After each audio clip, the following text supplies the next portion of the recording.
Thakore's poetry collection include Waking in December, Elephant Bathing, Mughal Sequence, selected poems, and 7 deaths and 4 scrolls, shortlisted for Jayadeva National Poetry Award.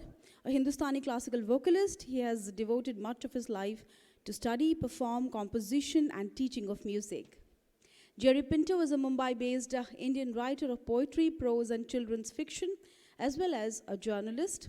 Pinto writes in English, and his works include Helen, The Life and Times of the H-Bomb, which won the Best Book on Cinema Award at the 54th National Film Awards.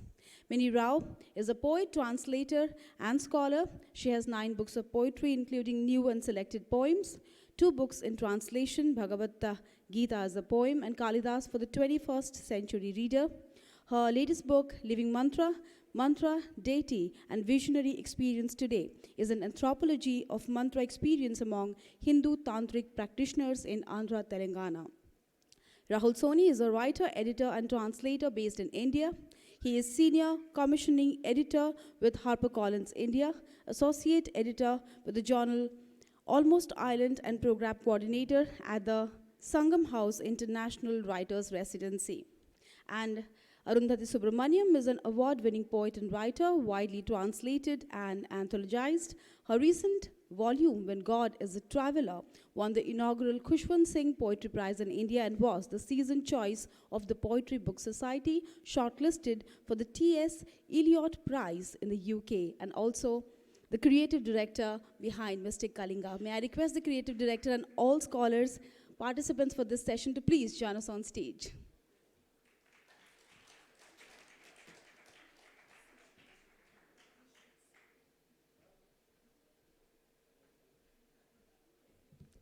And this session will be incomplete without the Kissebaz. So can we also have Danish Husain on stage participating in this Bhakti poetry reading?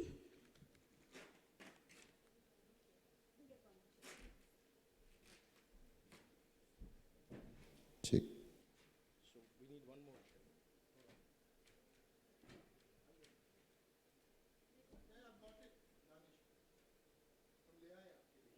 Oh, I'll eat here.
Check. Please pass on this mic to the stage, Arjun.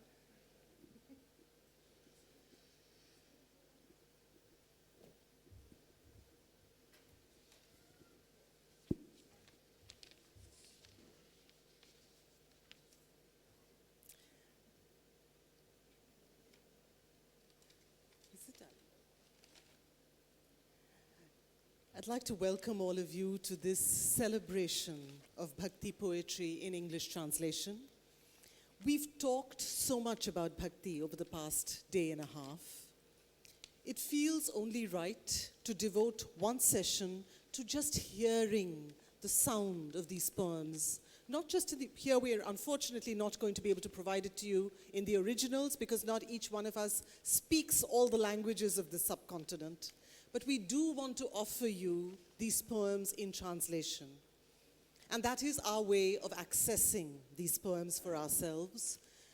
For me, this particular book, Eating God, became my point of access. It's a book that I edited some years ago.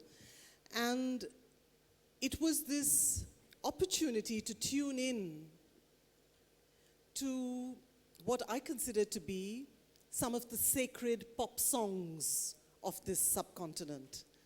These are, I'd invite you really to listen to these poems as searing text messages to the human heart. That's what they're about. We can dispute Bhakti, talk about it, critique it, as we have done today. In fact, we've been extremely critical of Bhakti, and that's the wonderful thing about Bhakti. It endures. What I'm inviting you to do this afternoon in the course of this reading is to allow any narrow, straight-jacketed idea of Bhakti to be extended, because these poets invite us to do just that. Every time you feel you have a definition of Bhakti, it is turned upside down by these poets, time and again. So this is an invitation not to a conclusion of any kind. This is an invitation to explore. And the wonderful thing about the Bhakti poets is that they tell us that every dank, festering crevice in human consciousness can be transformed by the fire of authentic emotion, of authenticity. The heart transforms.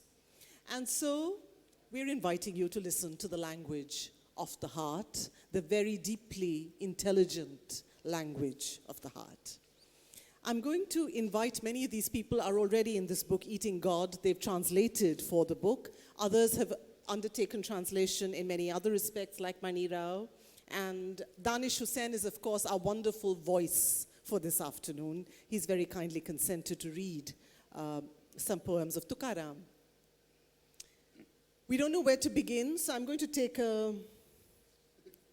just going to arbitrarily reach out to anyone. Well, I will start with Jerry Pinto right next to me. I was delighted when Jerry agreed to offer some of his translations of the Marathi women poets, the Varkari poets, that he had translated along with Neela Bhagwat. So I'd like to invite him to read those, as well as perhaps some others from Eating God that he might choose to. Okay, we're going to try an experiment so that we extend Bhakti from this stage out to you, okay? So your response line when I point to you will be, "No, Father, you cannot." Got it? Shall we try it once? And now you have to refuse, "No, Father, you cannot." Bring it out of your stomach. "No, Father, you cannot." Yeah? Growl it. This is a poem from Basavanna,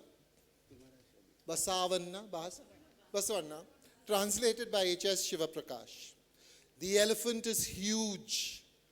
Can you say the driver's hook is small? The mountain is huge. Can you say the lightning bolt is small? Darkness is immense. Can you say the lamp is small? Can you say the heart that remembers you is small? No, Father, O Kudala Sangama Deva, you cannot. Thank you. Thank you for your help. Yeah? When I first, I told you the story of my encounter on a gym treadmill with the Bhakti poems, and I met Muktabai, and Muktabai is wonderful. She is such a presence in my life now that there is something in me that is saying that after this book I might have to do more Muktabai. Sukha che shevti, dukh ale bheti. It's called Joy and Sorrow in my translation. First came joy, and on the morrow, hard on her heels, a visit from sorrow. Just as we settled down to grieving, joy announced that she was leaving. Joy and sorrow, what's the difference? Both are sisters, born of ignorance. Muktai tells Sangya, self-born the soul, standing like a banyan, aloof and whole. By the way, Muktabai, a Brahmin woman, had a lovely philosophic conversation with a cobbler called Sangadev. And here is such a lovely poem, such a mad poem that, I mean, in the sense, people I think one of the things about Bhakti is that it's this kind of soft, fleshy thing where everybody's just in love. But Muktabai is in love, but she knows her God, and she approaches her God through the wonderful, powerful, spirited mind that she has been given. On a branch of the formless, on a branch of the formless, a cradle is tied, and Muktai's son is asleep inside. Sleep, sleep, little one, no words are needed.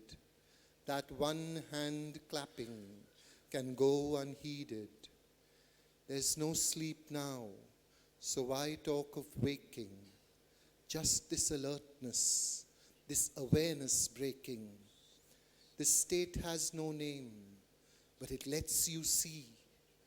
Turn your eye inwards, now you float free. In the cradle you've spun, now drift at your ease. Rocked by the mind, still tied to the breeze. 6 hours of rocking, his gaze still steady. Muktai tells Sangya, wake, listen, be ready. And passion. What I love about Bhakti is passion. Meaning the fact that everybody is madly in love, and they will not wait until God comes to them. They will go to God and they will squish him into themselves. Avagha rang ek zala. One color now, one color you, one color me, one color we. I look at you, Panduranga, one look, no you, no me. Those passions quieten. The body withers. One now, no me, no you. Soira says, who's being seen?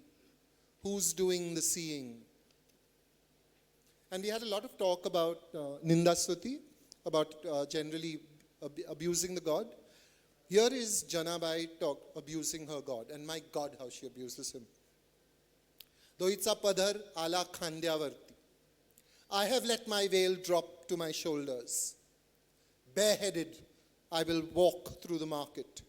In my hands the cymbals, on my shoulder the veena. Let who will try and stop me now. Come wish me well, anoint my wrists with oil. Jani says, I have come to become your whore, Keshava. I come now to wreck your home. No clapping for that. Thank you. And here is another one, a call and response that you've got to do. You've got to say, from your unseeing eyes, let mercy flow. Okay, this is a beg. From your unseeing eyes, let mercy flow. Imagine you are a prostitute in the 14th century. Kanho Patra. 4 of her poems have remained. Just 4. These are the poems we have in the book. Kanho Patra is begging for mercy here. She wants God to acknowledge her despite the fact that she's led this life. Beg! From your unseeing eyes, let mercy flow. So here we go. And this is lovely. It's Mother Krishna. Because if you want Krishna, you love him, but you want mercy, he had better be a woman. Mother Krishna in my innermost core. The world has forced me to be a whore. The scriptures say you raise up the low. Time and again, Kanhopatra knocks on your door. From your unseeing eyes, let mercy flow. And this is the last one that I'm going to read. Thank you so much for your time. In the sky of my heart. Bahinabai. Such happiness then. Such happiness. I could have sat there even to the end. I bathed in the Indrayani, and joy-soaked I went to the temple. I looked upon Panduranga. I felt his gaze upon me. The words began to flow. I bowed to Tukoba and went home. Bahini says, the ocean is within me. In the sky of my heart, God spoke in thunder. Thank you very much.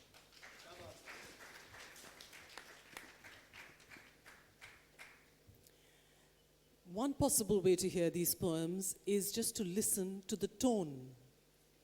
This entire anthology was actually a decision to organize these poems not on the basis of language or chronology, but on the basis of tone. There are poems that are gentle in their yearning. There are poems that are more impassioned. There are poems that are enraged. There are poems that hurl every conceivable swear word at their God. There are poems that yearn to make love to God, and there are poems that actually do make love to God. And there are poems of ecstasy, and there are poems of extinction.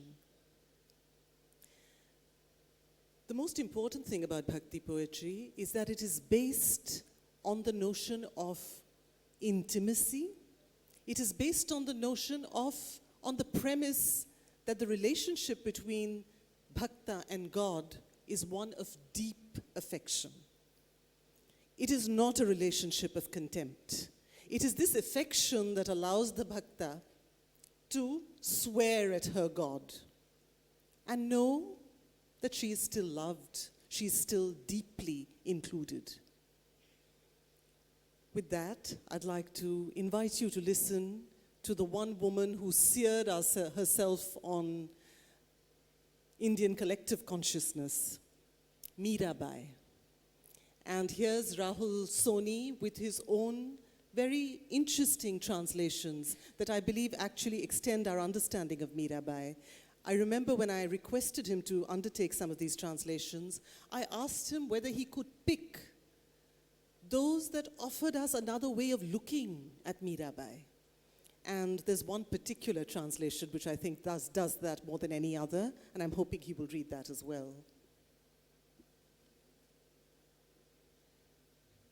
Thanks, Arundhathi. I hope these live up to that. So, as we were talking yesterday about how everyone knows Mirabai, and so I won't say anything about her because we all know her, right? What I will do is I will begin and end by reading from the text that I translated from. I hesitate to say originals in this context. And between them, I will read the translations I have made. So you'll find like familiar things here, and also unfamiliar ones. Mara re girdhar gopal, dusra na koya, sadha sakal lok joya. भाया छोड़िया बंधा छाड़िया सगा सोया साधा ढिग बैठ बैठ लोक लाज खोया भगत देखिया राजी हाया जगत देखिया रोया आंसुआं जल सींच सींच प्रेम बेल बोया दद मत घृत काढ़ लिया डार दिया छोया राणा बिसरो प्यालो भेजियो पी मगन होया मीरा रे लगन लग्या होना हो जो होया. And now I'll move on to the translations. Only Girdhar is mine, no one else. No one else I have hunted the world over, left family and kin to sit with hermits, rejoiced for the pious, wept for the world, watered the tree of love with my tears, kept just the essence, discarded the rest. Rana sent me poison, I drank it, happily. I am in love. Who cares what happens next?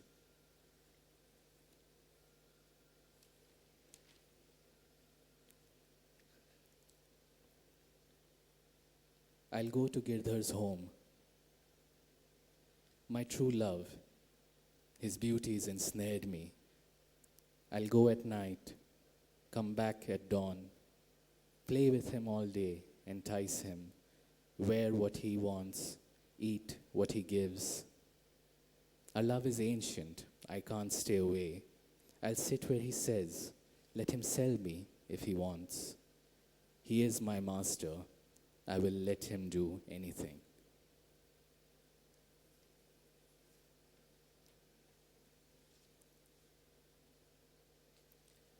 Rana, this shame is so sweet.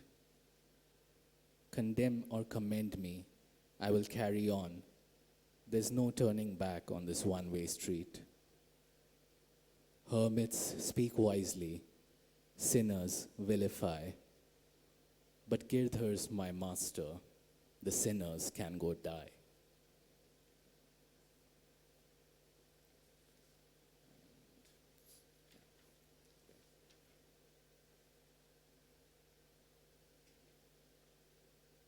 Drunken clouds bring no message from my love. Frogs, peacocks, fever birds chatter, the cuckoo sings. Lightning flashes in the dark. Scared, I want him. The wind is cool and musical. The clouds are pouring rain. Where are you, Hari? Your absence is venom in my veins. And two more.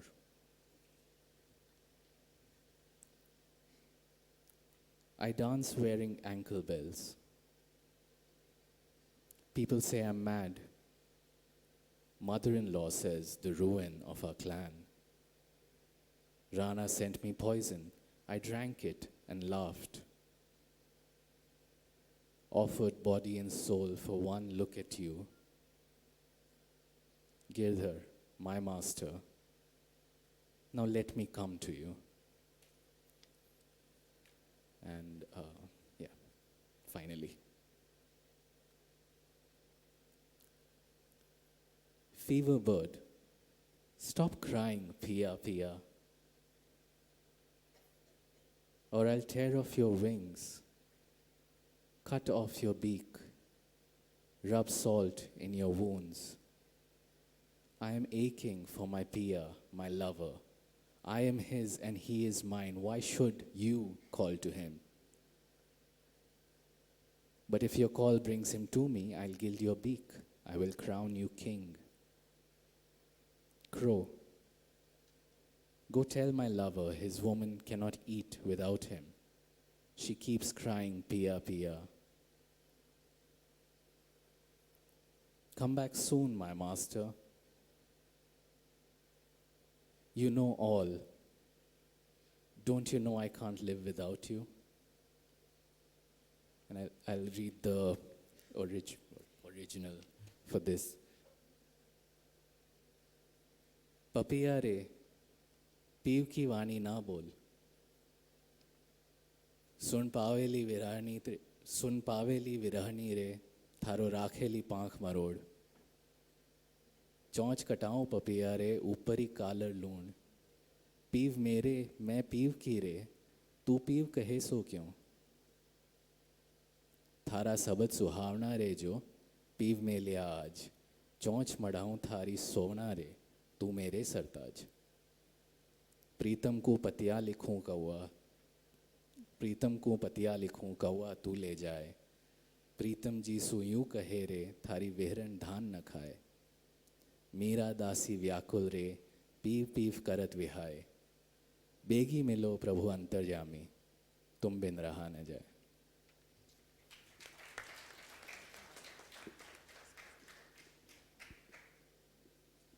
Thank you, Rahul.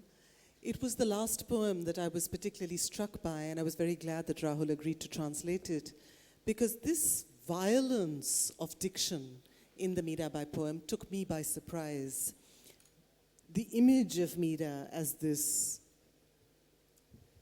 image of beautiful yearning, despairing, ecstatic, but very seldom do we see her exhibit this kind of ferocity where she says, she tells this fever bird, I'll tear your wings off, I'll rub salt in your wounds if you don't bring my Krishna to me.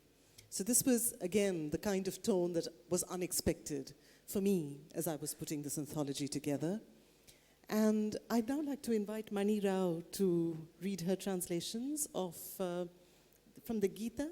Okay, Guruvashtakam, the Gita as well, and maybe some more. I would also invite her to read some translations of Andal, if she has time. That's Priya's.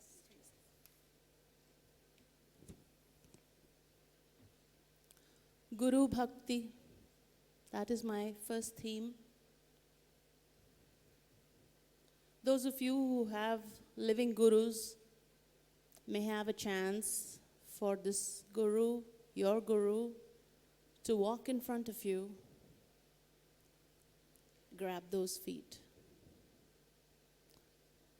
Don't miss that chance. The feet are not the lowest part of the body. They are the shakhas. You know, it's upside down. And all we can hope to reach is the shakha. As it says in the Gita, Urdhva Moolam Adha Shakham. You know, and even the dust touched by those feet, not just the feet, anything that you can make contact. I am going to read my translation of the Guruvashtakam. The theme of it is the lotus feet of the Guru. In our tradition, we talk a lot about the lotus feet, and it's a very common trope.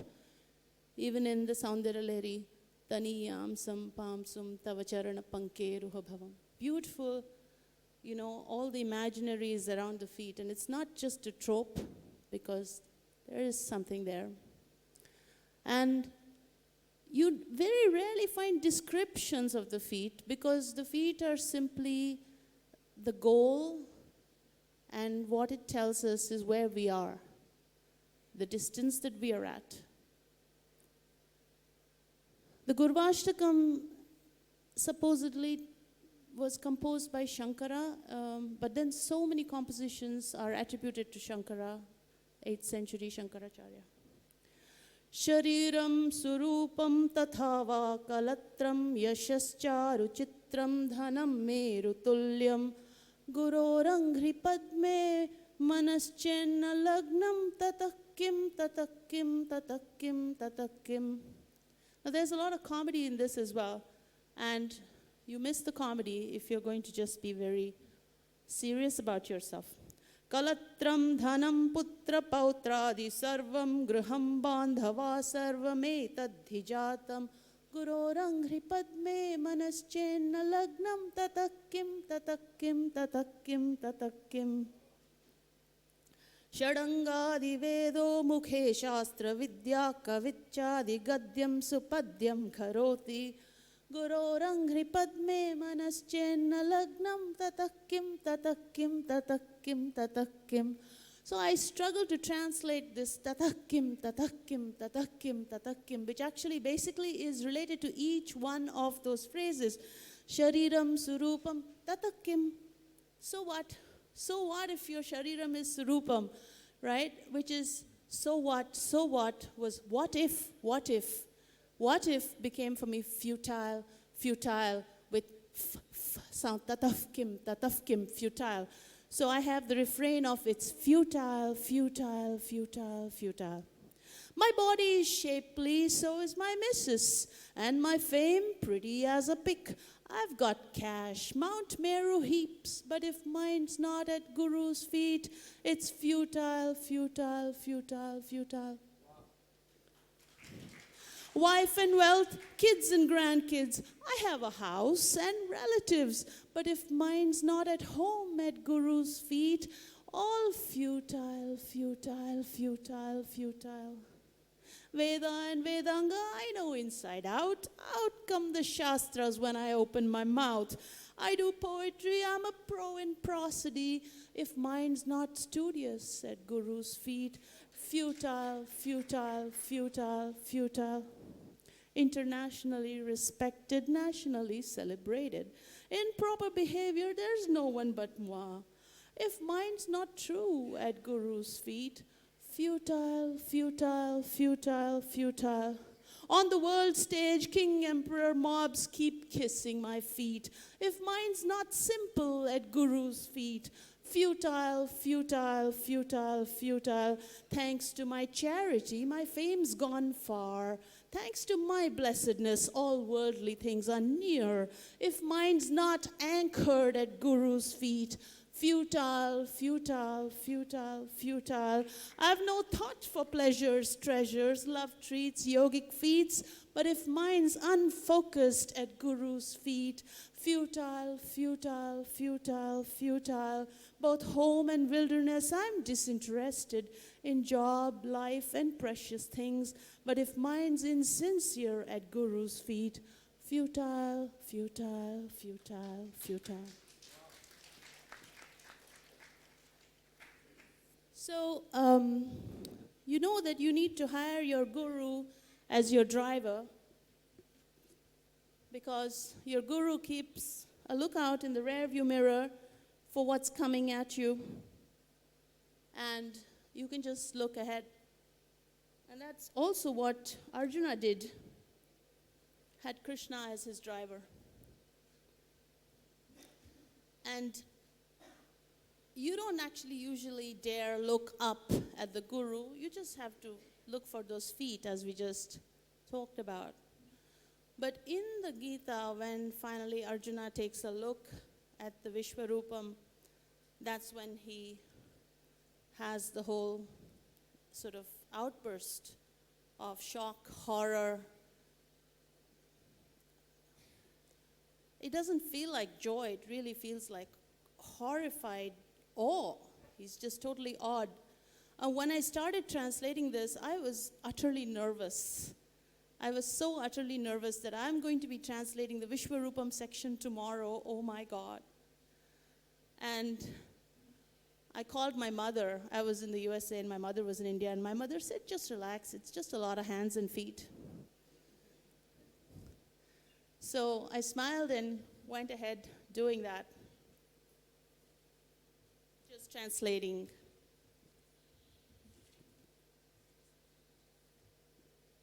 I'm going to read from an excerpt from the translation. Starting from 11.10.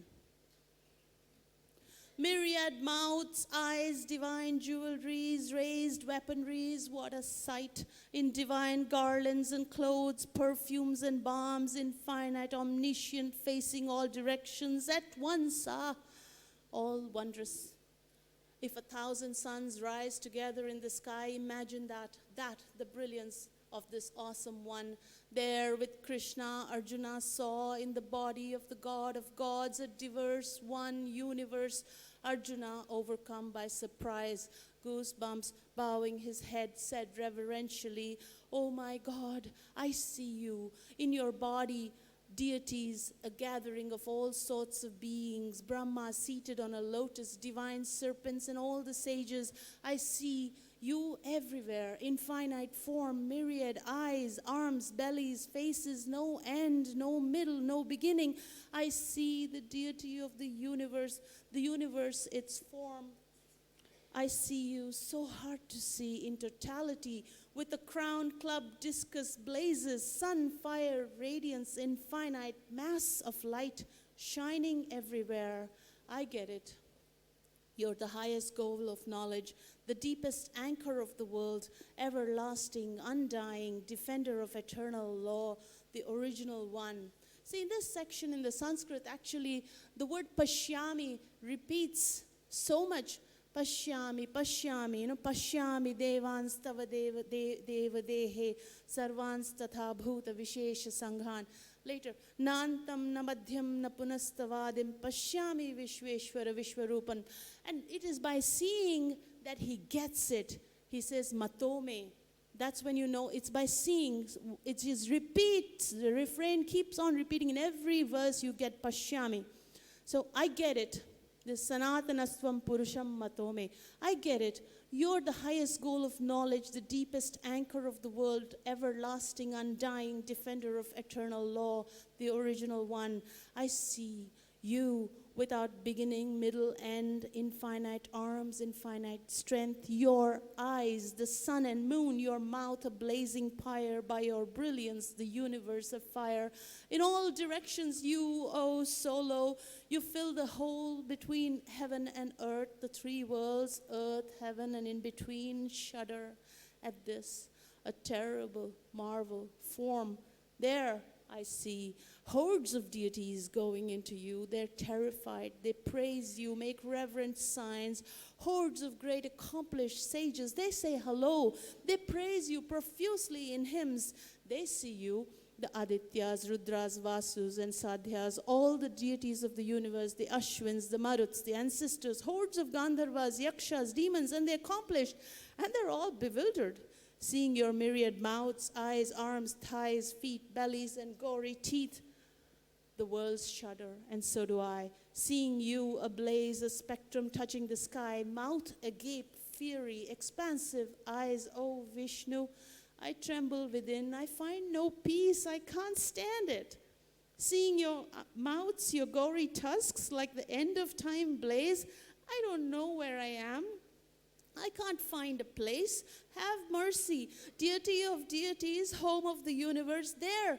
I see all of Dhritarashtra's sons with hordes of kings, Bhishma, Drona, Karna, and main warriors too. They rush into your mouths. Tusks, gory, scary, some caught between your teeth. See crushed heads.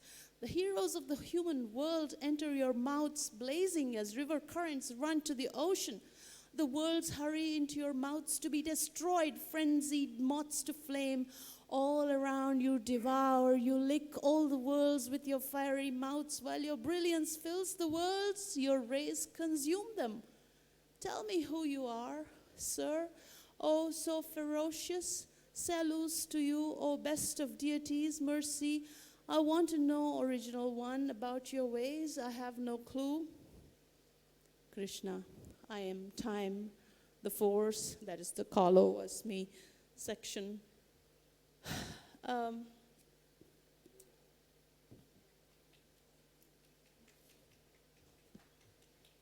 want to try just read one more small stanza from there. Yeah, I'm just going to skip a little bit. So actually the relationship between Krishna and Arjuna is actually very intimate. And when Arjuna sees the Vishwarupam, you are the deities, wind, death, fire, water, moon, Prajapati, first ancestor, salam to you 1,000 times and again, salam, salam, salam from the front, from the back, from all sides surround, salam, O omniscient, to endless, boundless valor and force, you are the end of everything, so you are everything.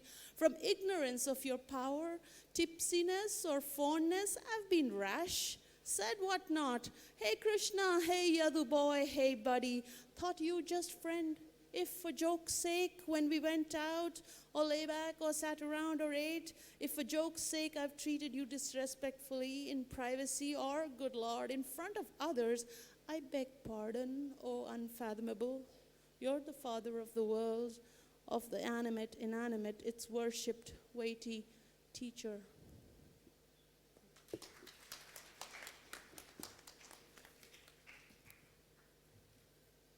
So, I want to read you a translation of Andal's verse. I have two different translators here. One is Priya Sarukai Chabriya. One is Ravi Shankar, actually 4 different translations, so this is going to be a real treat. And this is Ravi Shankar's translation. The spotless being depicted holding a silver conch in his left hand will not show his form to me. He arrives through an underground spring to liquefy my house's foundations, to seep into the walls and overflow my heart, pure torture. warbling coal bird, drunk on honey from the twitching stamen of magnolia blossoms, intercede to the Lord of Venkata on my behalf, murmur, get him to come. With white hoops on moist mud, with moonlight sand, I worship you and your brother, you too who stroke ardor's ache, you, burnt bodiless, save my body as I char for his sooty resplendence. Send me to him who grasps this fierce spitting fire. I'll follow him as liquid shadow. And the same verse has been translated by Priya Sarukai Chabria. Invisible God of love, with white on wet umber, with rings of serene shimmer, I encircle you with prayer as my body blazes. Fire me. At him whose cosmic flame scorched desire, douse me in his pouring grace. I'm sorry, I don't have the originals here, nor do I know how to read Tamil of that, of any year actually. I only read IE in Tamil. Vidyapati. Oh friend. Oh, this is not Andal. This is Vidyapati, excuse me. Okay. This is also from Andal, Archana Venkateshan's translation. I melt, I fray, but he does not care if I live or die. If that stealthy thief, that duplicitous Govardhana should even glance at me, I shall pluck these useless breasts of mine from their roots. I will fling them at his chest and staunch the fire scorching me.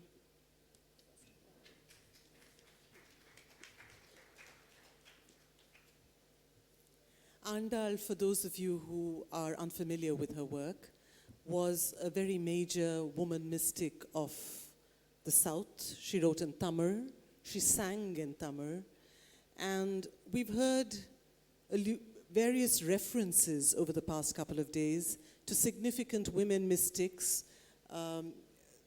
Jerry spoke of the 13th century Marathi woman mystic Janabai, Muktabai. He also has translations of the 14th century woman mystic Soirabai.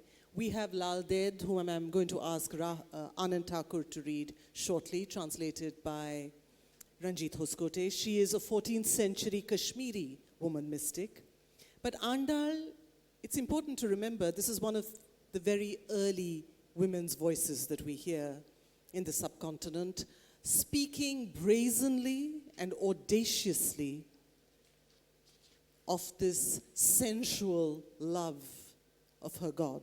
This is bridal mysticism out there, dark, disconcerting, flagrant. I'd like to invite at this point Danish Husain to read some translations of Tukaram, the 17th century Marathi mystic, and we'll conclude with Anand because we're also hoping Anand will bring in some song. Thank you. संत तुकाराम किसी तारुफ के मोहताज नहीं हैं, वो एक फ़िक्र हैं, एक सोच हैं, एक इनकलाब हैं, और मेरे ख़्याल से इस मुल्क के हर बच्चे को संत तुकाराम पढ़ना चाहिए. So the translation that I have here is by another very dear poet, Dilip Chitre, and I will read not all of it, but some of the selections I've made here. Who is the one that conceives? Who is the one that is born? O benevolent one, I cannot fathom your love of form. Who is the one that asks? Who is the one that gives? O benevolent one, I cannot fathom your love of form. Who is the one that experiences? Who creates that experience? O benevolent one, I cannot fathom your love of form. Who is the one that manifests? Who is the unmanifested one? O benevolent one, I cannot fathom your love of form. Says Tuka, it is you everywhere, and you are everything other than you. आप चाहें तो वाह कर सकते हैं, अंग्रेजी में हुई तो क्या हुआ, वैसे भी कोई टिकट दे के तो आए नहीं हैं आप लोग, इतनी अच्छी अच्छी कविता सुन रहे हैं, थोड़ा जोश दिखाइए, ऐसा लग रहा है खाना खा के सो गए हैं आप लोग, ये क्या, यही भक्ति है आप लोगों की? Finally, I have found out your true character, O Lord. You tricked me into serving you. Mind you, though, my difficulties are only a burden for you and all these saints. For you made me eloquent only to praise yourself. Now come out with some real proof. Look, I am a grocer by profession. You can't cheat me at a bargain. Says Tuka, how do you expect me to dance in ecstasy before experiencing you? I will not utter your name again. I will not work as you ask anymore. The more words I use, the more absurd this becomes. I speak of your attributes and find flaws of my own speech. Who is going to make all those trips to your house and back anymore? Certainly not me. Says Tuka, haven't I got all that I want right here with me?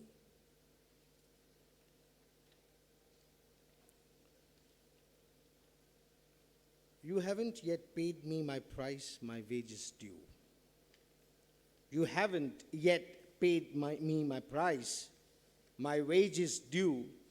Let us see who wins when it's time to settle our accounts. As for me, I am so desperate. I have staked my whole life. I wonder if you have such guts so far. Oh, Hari, you have cheated millions at this game, but I am something else. I won't let you escape. I suffered a lot before I came across you and learned your name and identity. That was the mistake I made just once, says Tuka. Now I'm going to square with you.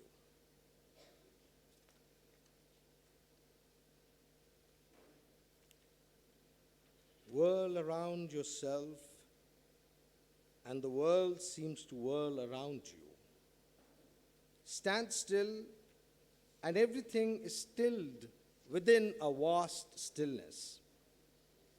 Yell, and echoes will ring, says Tuka, when clouds raise. The moon seems to run. Is there a volume problem? Can you hear me? Huh?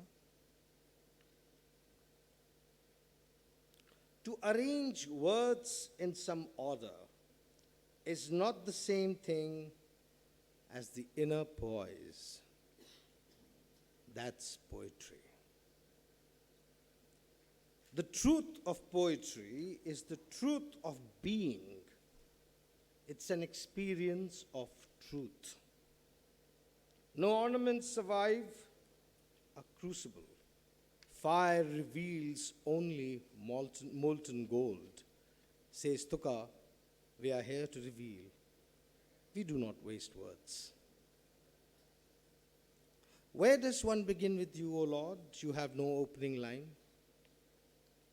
It is so hard to get you started. Everything I tried went wrong. You've used up all my faculties. What I just said vanished in the sky, and I have fallen to the ground again.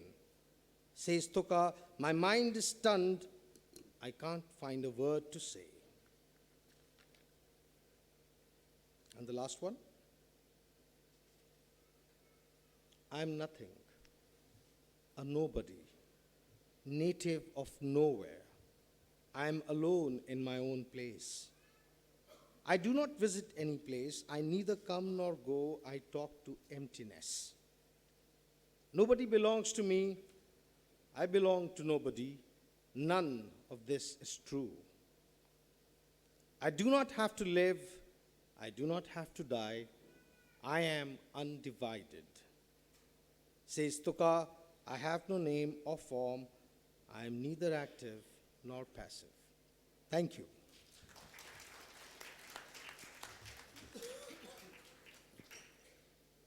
We'll hear more from, if not from Danish, we'll certainly hear more of Tuka later today. For now, I'd like to invite Anand Thakore to read his translations of Surdas and Tulsidas, and perhaps some others as well. I'm also going to ask him to read some Akho, Akho was a Gujarati poet of the 17th century who was also a goldsmith by profession. There's a very chiseled quality to an Akho poem, and these have been brilliantly translated by the poet Giv Patel, whom I'd like him to also read. Thanks. Yeah, I think I'll start with Akho. I know how much Giv labored over these translations. It was a 20-year project for him. But what has emerged is very short poems, and Akho was a caustic satirist and at times a caricaturist of the society he lived in. He was particularly fond of exposing fake mystics. So these are two poems about such people.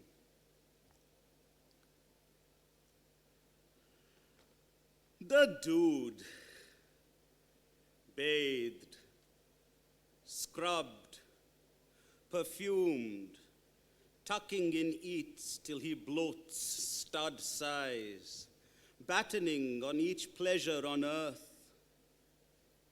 A germ of Maya sits concealed in that bulk. That pampered carcass believes Maya to be his friend, but Maya will chew him down to his entrails. And this is another one about a fake sadhu, the turban being the crucial symbol there. Turban tilted rakishly to hide the bald spot. But how will that mask the godlessness in your heart? Such dandy twirled whiskers, such fancy tripping speech. Fool, death tomorrow thumps on a slackened drum. Your charade goes poof, a miserable fart. Akka says, rotted doors fall apart.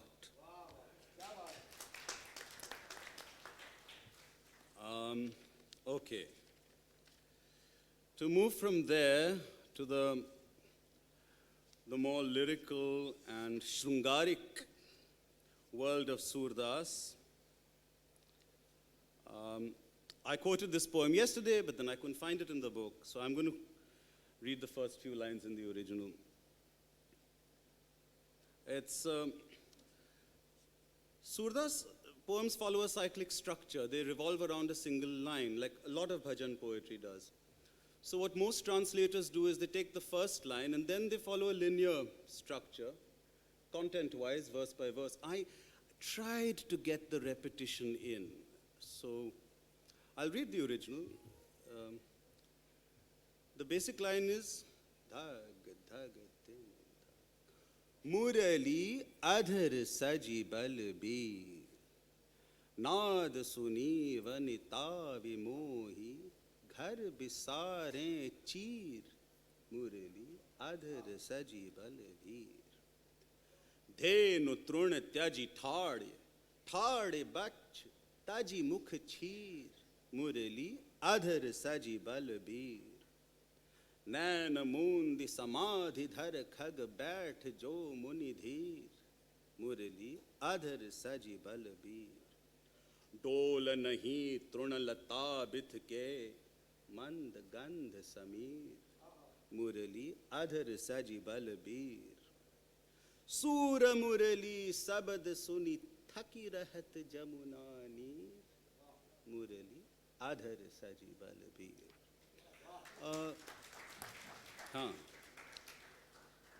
So, now the English. I'll just read the poem, I think, with less said.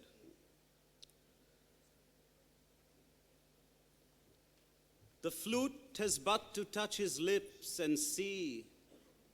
Women run wild at the sound, out into the forest, forgetting to take their garments with them. The flute has but to touch his lips. A cow looks up from her grazing. Her calf lets go of her nipples. The flute has but to touch his lips. And a bird shuts his eyes to listen, quiet as a seer in deepest contemplation. Neither creeper nor grass quiver now, though a light scented breeze blows between them. Now even the Jamuna, Surdas, wants to slow down, stay back and listen. See, her waters retreat. The flute has but to touch his lips.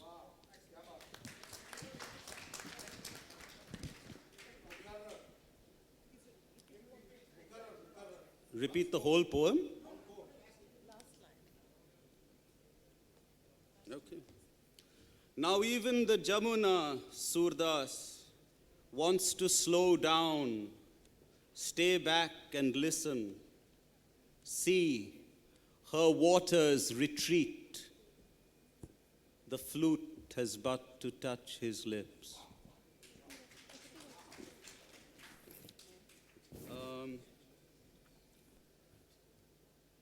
Tulsidas? Wait, I can sing it and conclude. And I'll sing. Shall I sing Surdas or Tulsidas? Wait, give me a second.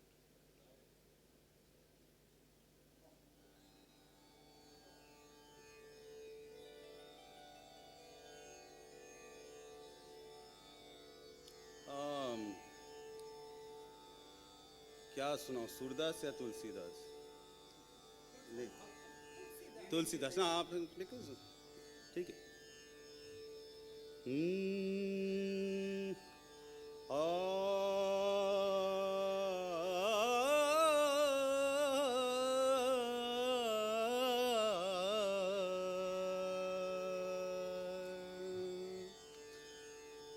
जब जानकी नाथ सहाय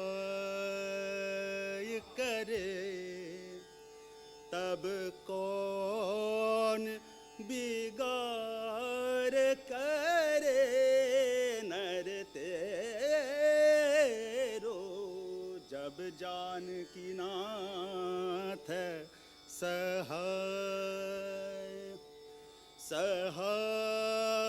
करे तब कौन बिगाड़ करे नर तेरो जब जानकी नाथ सहाय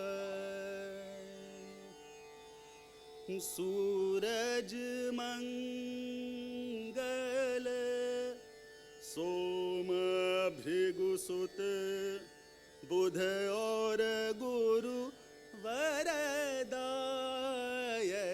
तेरो जब जानकी नाथ सहाय राहु केतु की नाहि गम्यता संग शनिचर होत उचेरो जब जानकी नाथ सहाय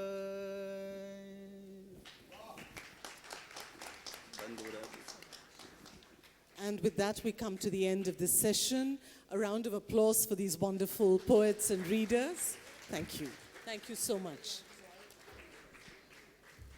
And I'd like to invite you all to stay on for the next session, which is just as exciting. It's a conversation with Devdutt Patnaik. Do stay on for that.